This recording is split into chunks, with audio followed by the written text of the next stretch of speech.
There we go. There we go. Now we're good. All right. First live stream, I man. know. It's good. How you been? I've been working my butt off at Chick-fil-A. Nice. Staying plenty busy. Yeah. Cool. You still helping with Edinburgh or helping with Awana at church? Okay. I'm returning this Wednesday. Okay. Sweet. Mm-hmm. Sweet. Much fun. What else you been up to? You know that story in the Bible about this man who fell from time to time, but yet he still had that stamp of being labeled called a man after God's own heart? Didn't he only fall one time according to the Bible? I thought you were talking about Samson for a second. He fell time and time and time. Anyways, are you talking about David, sir? Yes. Yes, sir. I know what you're talking about. What story? He's got a couple stories. Well, I'll just let the mind run wild with that, but I'm just messing with you. Well, for sure, but well, Where are you going with this, buddy? Take me on a story, Chief. he almost got this husband killed. No, he did get the husband killed. Okay.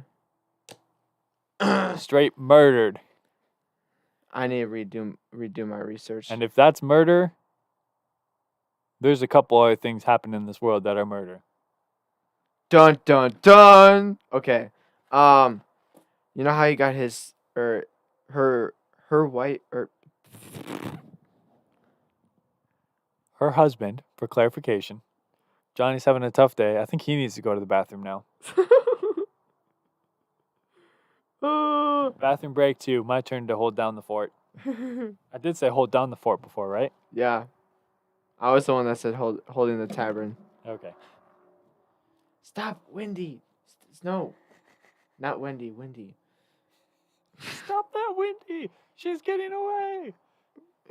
I'm having too much fun out here. Causing problems. Yeah. Just kidding.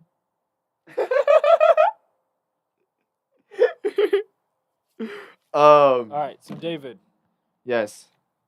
How he got the husband of the wife. What's his name? She got this man murdered. I don't know his name. He murdered a man because he slept with his wife. Yeah. So his grief and not grief, his guilt. Man, my vocabulary is not A B C D E F G order.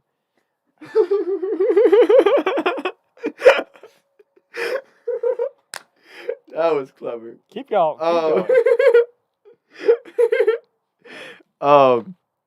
But his guilt really drove him up the wall, and he's like, "Man, if this man, I'm guessing this is what he was thinking. If this man was still alive, man, he's gonna be a walking reminder of my guilt. So I need to take him off this earth." And personally, I know how he felt at that time.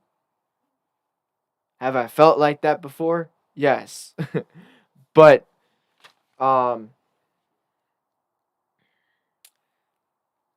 and he really wanted to be with her, which eventually he did.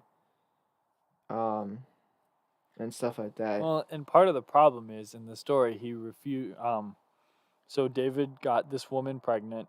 She was married to another man, and so he tried to get the man to come home, so that the man would sleep with his own wife, and thereby he could say it was his kid when it was really David. He could say it was the husband's kid when it was really David's child. Covering up. And the man came home and said, "How am I going to lay in my own bed and sleep with my own wife when my men, my fellow soldiers, are on the front lines dying in war?"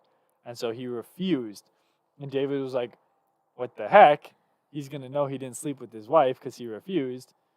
And people are still going to figure out that she was, slept with, and it's going to be a problem." And so he then, at that point, he decided he had to kill the person and take her as his wife, because it is a sin to, and in that time Israel was ruled by God, and what is a sin was also a law. So if he didn't do that, she was technically able to be murdered according to law, and I believe he was as well for having basically um, adultery, committing adultery is the way the Bible phrases it. Basically, having sex outside of marriage, cheating, and sleeping with someone else's partner. Mm-hmm. And nowadays that doesn't get frowned upon, at least in the world culture. Yep. Well, cheating still gets frowned upon, but that's about it.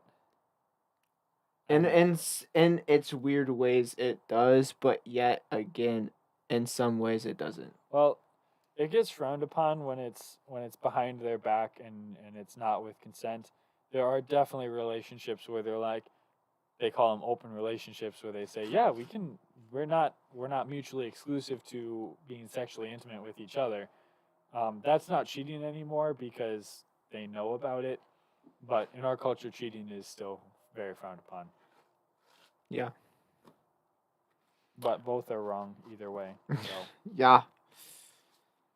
And I had a talk with my grandma yesterday that when somebody takes a part of that, their suicide rate will go up higher. interesting. Especially if they are a Christian and lost their way. Sure. But even if they're not, yet there's some that probably won't, but Right. yet there's some that still do. Sure. Yep. And it's like, whoa. But how in the world?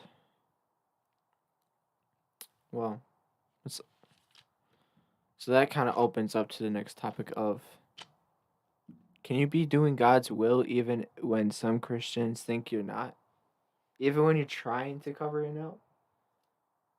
Even when you stumble? Because when somebody says, my fire for God will never be snuffed out, some can take it as a prideful statement, be like, I'm never going to fall. Sure. But the truth of the matter is, it actually means no matter how many times I fall, no matter how much pressure I will have, I will always still keep on getting back up again after again and again and Yep.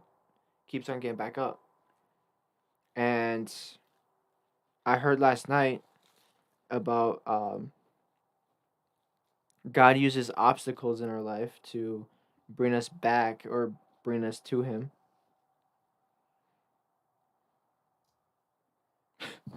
Yeah. And it's also kind of like, so when He allows something to happen, could that be meaning? Well, it's a meaning of a few different things. Your own faith, strength, your character, Mm-hmm. your trust, Yep. and your commitment, and also um how you will benefit in another person's valley that is either the same or very similar. Sure. Yeah. And I mean, the one thing I can say real quick is God never causes sin ever. He may allow it, which you can kind of see in the story of Job, where God allows Satan to hurt Job. But God will never say like God never makes someone sin. He's not responsible for a sin. There's a big difference between allowing something to happen and causing it to happen. because, and kind of like in a marriage, if you lead your spouse in the wrong way, then that's causing it to happen. But if you don't lead them in that way, and but yet they want to go and you're fine with it, then you're allowing it. Right. Yeah. Yeah, you wouldn't I mean, if someone was filing divorce, you're not, by allowing them to do it, you're not, that's not being complicit with the breaking up of that marriage, assuming it's for an unjustified reason. Um, that's not like you're being complicit with it. You wouldn't stop them because you don't have that authority over another human being. Mm-hmm.